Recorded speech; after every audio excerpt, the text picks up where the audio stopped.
বাংলাদেশের উত্তরবঙ্গের সর্ব উত্তরের জেলা পঞ্চগড় জেলা শহর থেকে সবাইকে স্বাগত জানাচ্ছি নতুন আরও একটা ভিডিওতে। আমি জাকির হোসাইন, আমার সাথে আরও অনেকে আছে, বিভিন্ন ভিডিওতে দেখে থাকবেন, না দেখে থাকলে অবশ্যই ভিডিওগুলো দেখে নেবেন।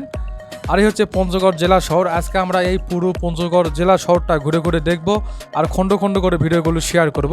অবশ্যই দেখবেন, আশা করি আপনাদের অনেক ভালো লাগবে। মাশাআল্লাহ, অনেক সুন্দর একটা শহর। এ হচ্ছে পঞ্চগড়।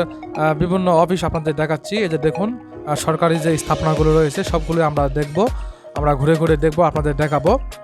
আর দেখুন কত সুন্দর একটা রাস্তা। আমরা এখন শহরের দিকেই যাচ্ছি। পঞ্চগড় জেলা থেকে শহর থেকে তেঁতুলিয়া যাবার পথে এই রাস্তাটা অতিক্রম করতে হবে। আমরা তেঁতুলিয়া থেকে পঞ্চগড় জেলা শহরের দিকে যাচ্ছি। পুরো শহরটা আমরা ঘুরে ঘুরে দেখব। মজার বিষয় হলো এই জেলা শহরটা দুই ভাগে বিভক্ত, মাঝখানে একটা নদী রয়েছে, কতোয়া নদী। সেই নদী দ্বারা এই শহরটা দুই ভাগে বিভক্ত। এখন আমরা সেই নদীর দিকে যাচ্ছি। আর সামনে একটা মোড় পড়বে, সেই মোড়ের পরেই একটা ব্রিজ রয়েছে, কতোয়া নদী। এই যে দেখুন, এর আগে আমি 3 থেকে 4 বার এখানে এসেছি, আজকে আবারও আসলাম, ভবিষ্যতে আবারও আসবো। বরাবরই খুব ভালো লাগে পঞ্চগড় জেলা শহরটা। এখানে অনেক কিছুই দেখার রয়েছে, অবশ্যই ঘুরে যাবেন। উত্তরের এই জেলাটা অনেক কিছু রয়েছে, তেঁতুলিয়া, বাংলা বান্দা সহ অনেক কিছু রয়েছে, অবশ্যই ঘুরে যাবেন।